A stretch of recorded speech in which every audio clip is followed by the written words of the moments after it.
my OBS tab. There we go. Awesome.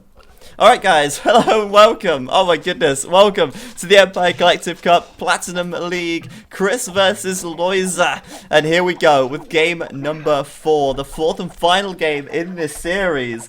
And what a way to start. It looks like we're going to have ourselves a border dispute to start things off. Quite the exciting start. Oh, Lojza starting by killing his boar under the TC. That's gonna have to be a restart from him. He accidentally killed it. He right-clicked with his town center, and as a result, killed the boar, which means no food available. Surely he will call for a restart now, as the scouts have a little scuffle at the back, and both players try and grab the boar as fast as they can to prevent their opponent taking it. So Lojza here, we should expect to see a restart from him. Pretty crazy start, as always. Border disputes doesn't even give us time to actually introduce the players because it's already action, action, action from the word go. But yeah, pretty crazy start. I'm almost certain that Lojza will call for a re here, and I don't even know. Chris deleting a house. What is going on right now? I have no idea. But down to the south of the map, just in case this isn't a restart, we have Chris playing as the Celts, and up to the north we have Lojza playing as the Britons. And I don't know, maybe Lojza thinks, hey, I've got my sheep bonus, I don't need a boar, I'm going to play on anyway. Maybe he doesn't want to call a re and actually go through all of that stuff, so we will see. But this map is border dispute, and as you can tell, the borders are very much disputed because these guys are starting very, very close together. Both TCs, of course, on the same screen with all of the wood, gold, and stone towards the edge of the map where players have to go out further away from their TCs. Now, the restart rule for this tournament is that both players get one restart, and they're allowed to use it before the 5-minute mark. We're not seeing Lojza call a re yet, but he has got just a minute to do that. Now, the reason why I'd say he should call a re is because he did lose that boar, and that's, you know, a lot of food there that's just gone, wasted. But at the same time, he's coming in to lame Chris's deer, prevent the amount of food he can get from that, and maybe he thinks that it's actually not so bad after all. Chris actually doing Lojza a favour and pushing the deer into his TC for him. That's nice of Chris. What is Chris doing? Oh, that's brilliant. Chris, what a gentleman. He did not mean to do that. He did not mean to do that. He was trying to push this deer towards his own town center, and he ended up luring the deer for Lojza instead. And there you go, 5 minutes and 3 seconds, and no restart has been called. So, what a fantastic start. What a fantastic start. We've seen Lojza kill his own boar. We've seen Lojza lame Chris's deer. And then we've seen Chris be a gentleman without even trying and luring the deer in towards Lojza's TC for him. What a lovely, lovely guy. What a gent. So this map is pretty crazy, as you can tell, and one of the most common strategies on this map has to be trushing. Certainly a good idea to trush, because you can actually zone off a lot of resources from your opponent by doing so. Now, looking where the stone locations are, you'll see Chris has a stone at the back here. Lojza has a stone here and here, so grabbing stone shouldn't be a problem for either player. And I've seen games in the past where the stone could be on the front, and if they lose access to that stone, it could be game over at that position. So getting a fast feudal time important here, since obviously fast feudal is going to allow you to get the towers up faster, if that is what they go for, of course. Lojza right now going to be building a wall on the right side and the left side of his TC to make a kind of choke point, prevent Chris from entering the back of his base, help to keep his wood a little safer.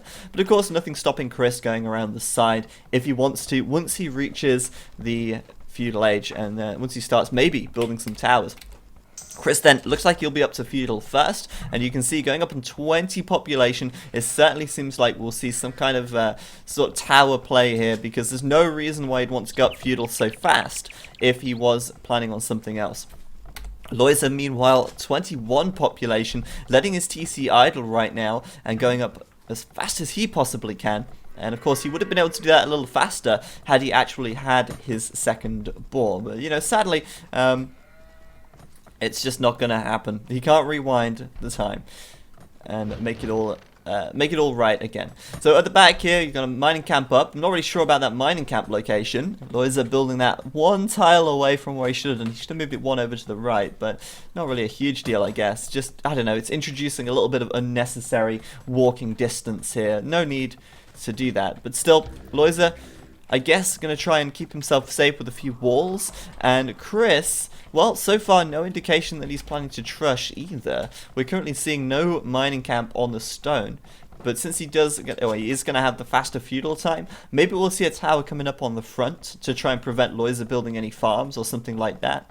And you can see already that, Lojza's taken that into a consideration. He's building farms around this mill at the back, because obviously if Chris does build a tower on the front, it will deny farming from Lojza on the front. Just seeing that there at the back, Lojza's scout going down as well. But Lojza here, walling up the left side. He's going to try and wall up as much as possible. And bear in mind here that Lojza is an arena player, so walling is just in his nature, I suppose. Archery range then from both players, and so far no towers. I've got to say, this is probably going to be one of the first border dispute games that I've seen that haven't involved towers yet. That's kind of weird, kind of unexpected, I suppose, but hey, I'm not going to complain at that. I do like games that are a little different to the normal. Right then. Okay, so archery range up for both, and I believe we'll see Chris making skirms, whilst we'll see Lojza making archers. Obviously civs here mean that you can kind of expect Lojza to be going down the archer route. Chris, you can kind of expect to be going for maybe skirmishers. He knows that Lojza's going to go for archers. He's playing Brits, and if you cast your mind back to game number 1 in this series, we did see Chris playing as Mongols versus Britons, and he did make a lot of skirmishers, and it actually did work. So I don't know. I think this is going to be interesting. I think Chris, he knows he can win in this kind of situation. And maybe he'll just see how it plays out. But I think in this situation right now, it's going to be difficult for Chris to do any damage. And with those skirmishes, he's probably looking for more of a defensive play. I am curious as to why he went feudal so quickly, though. I'm thinking maybe, he was going up as fast as he could just in case his opponent wanted to trush, but he himself was never planning to do the tower rush. Maybe that is why. I'm not entirely sure what his reasoning for that is, but you'll see right now, both of them playing actually fairly defensive. You've got Lojza building a defensive tower back here. You've got Chris, not even building a single tower at all, but he is building defensive skirmishes. And I think Lojza's going to struggle doing much damage. Skirmishes easily beat archers when there's no upgrades involved. And until the Briton player reaches the castle age, they're not going to have an easy time taking out skirms at all. Although saying that, we've seen already what Chris can do with his skirmishes. Not only did we get a clip of the day from game number 3, but we also got a clip of the day from game number 1 where he killed about 10 villagers with just 4 skirmishers in the back of Lojza's base. So I don't know. I mean, Chris can make anything work if he puts his mind to it, I guess. So Blacksmith coming up right now. No real engagements so far. It almost seems to me like Lojza is just scouting the map at the moment. So perhaps he's not really too bothered about actually getting any eco damage done just yet.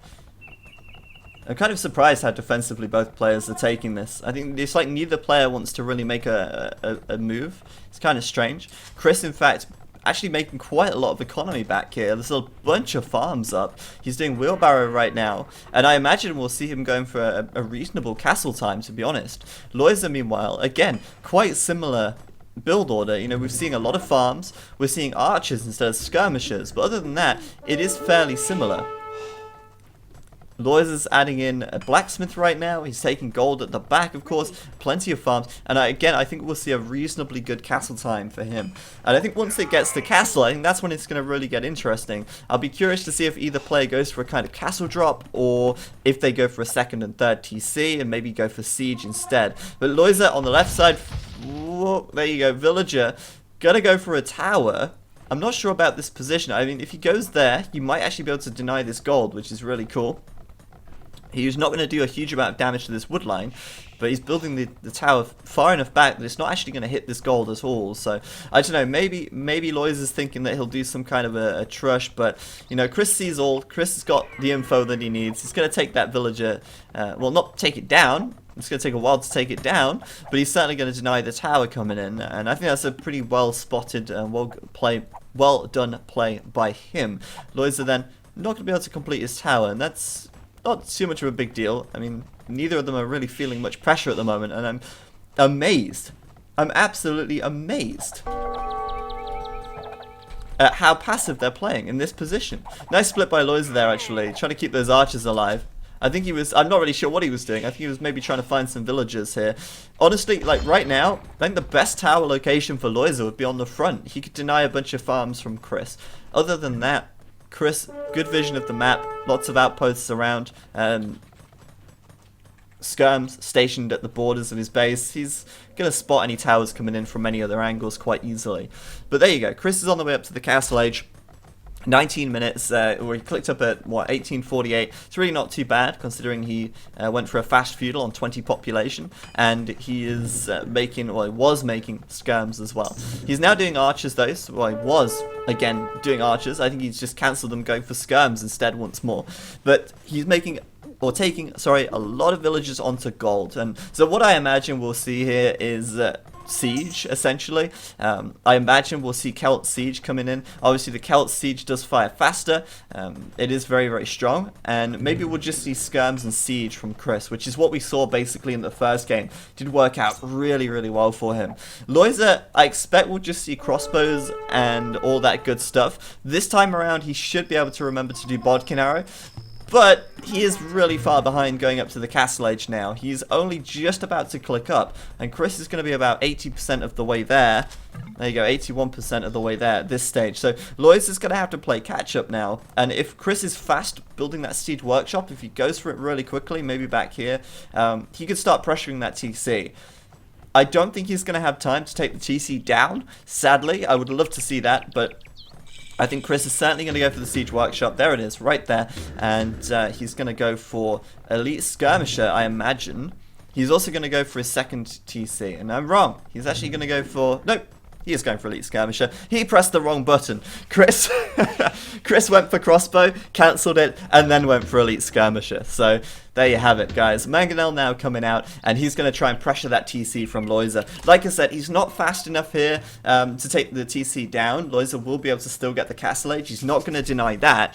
But he is going to be able to do a lot of damage with this kind of setup. With elite skirms, bodkin arrow done, and with mangonels, that's pretty potent against the Britons, I gotta say.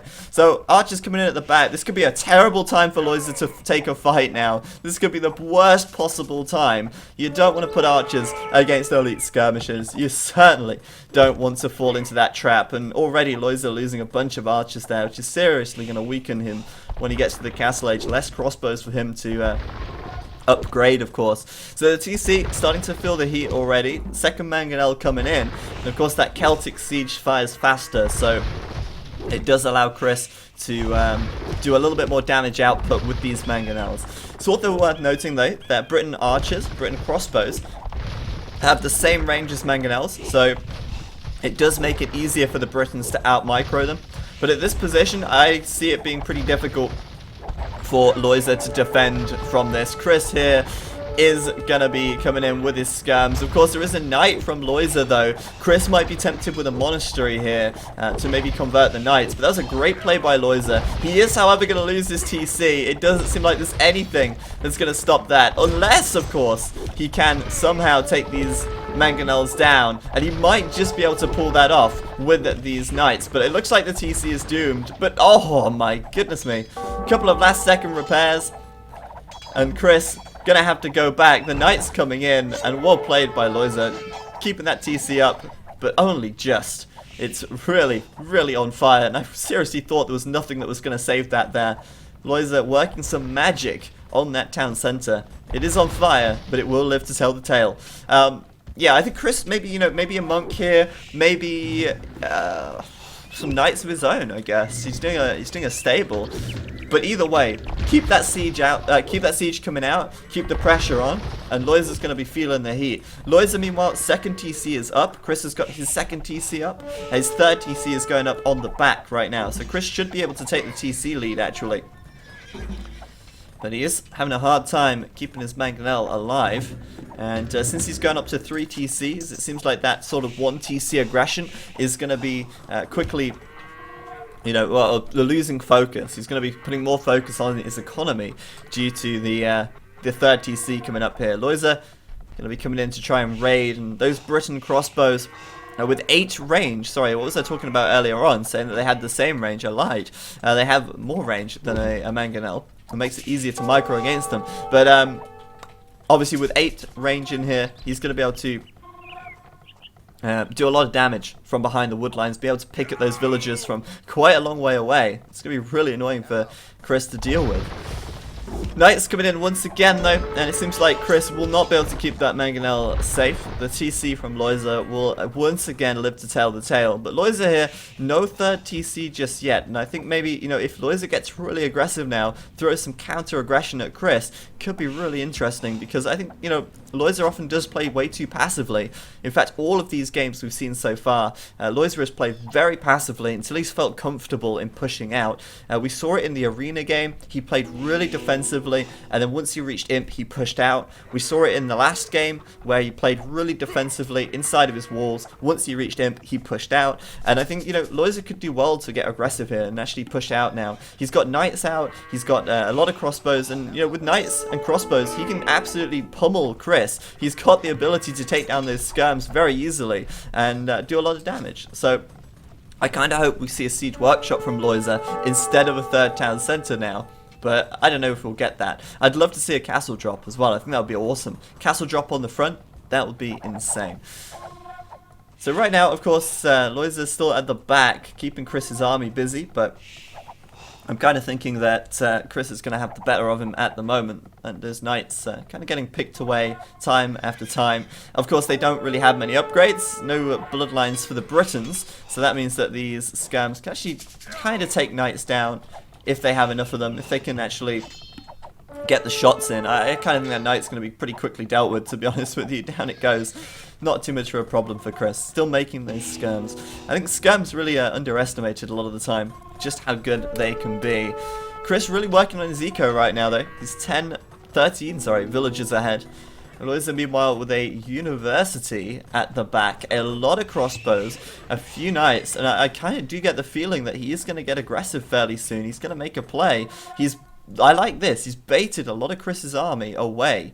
He's you know, leading these skirmishers on a cat and mouse trip across the map, whilst he pushes in with a bunch of crossbows on the front. Chris, has he noticed, while he's garrisoning villagers in the TC, he's going to run away with the guys on the left, and Lojza only going to be able to pick off 1 villager. I think he feels a little robbed. Gosh, these villagers here entering the matrix and managing to avoid so many arrows somehow.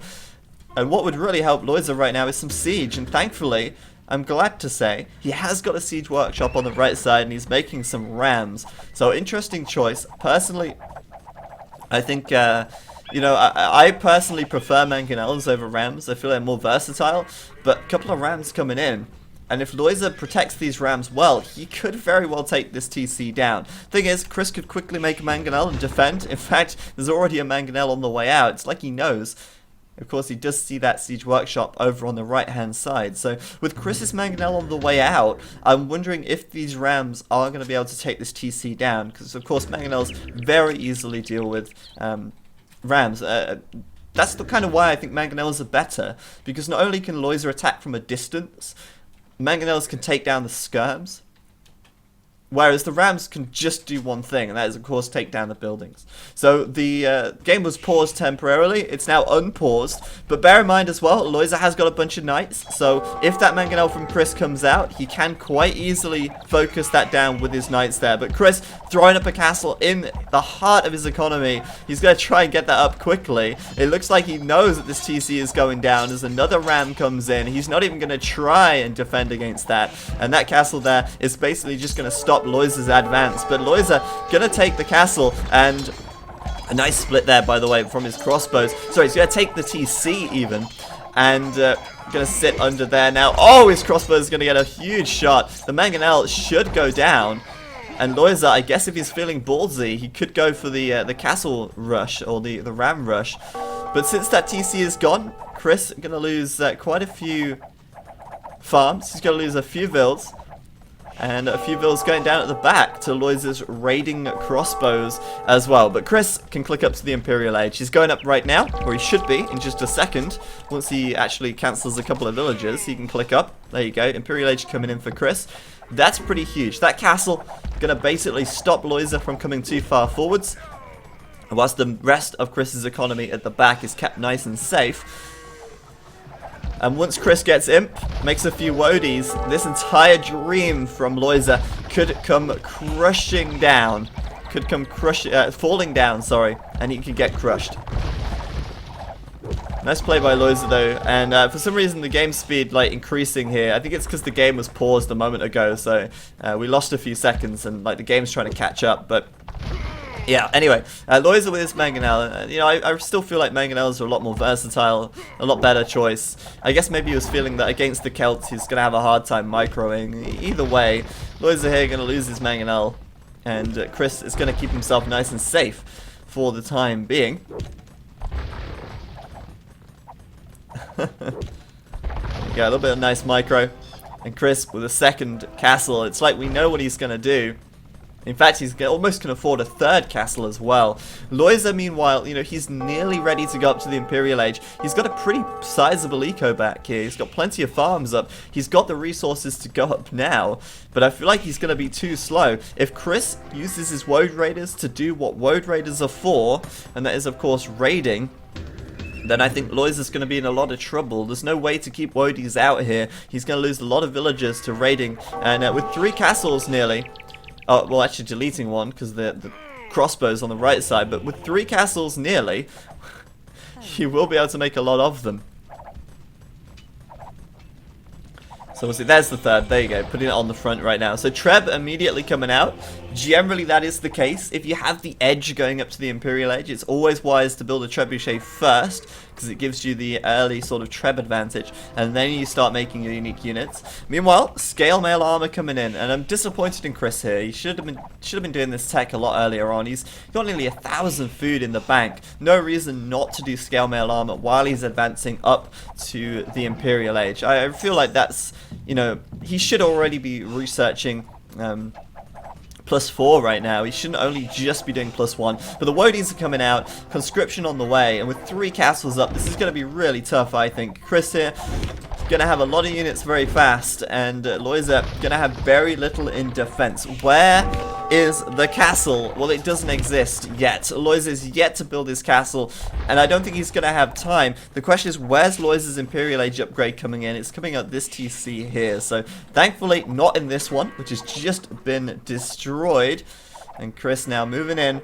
Mangonels, Woad Raiders at the ready, +2 defense just finishing up. I feel like Chris was so late on that though. He should have been ahead, should have been faster, and now he's coming in with those Woadies, looking to do some more damage. Lojza, meanwhile, building a TC out on the right side, interesting. Also, still got a few units at the back, but the bulk of his army, well, the bulk of his army doesn't seem to exist. What bulk are we talking about here? Because I'm not seeing any bulk of any army from Lojza right now. He's doing Arbalest, and the game is speeding up once again. I'll try and slow it back down, sorry. It just keeps getting faster and faster. But yeah, you know, actually, we'll do a quick fast forward. There we go. Now we're back up to speed. But yeah, Lojza here making Arbalest, which is all well and good, but he is really very quickly going to get overwhelmed, I feel, at this rate.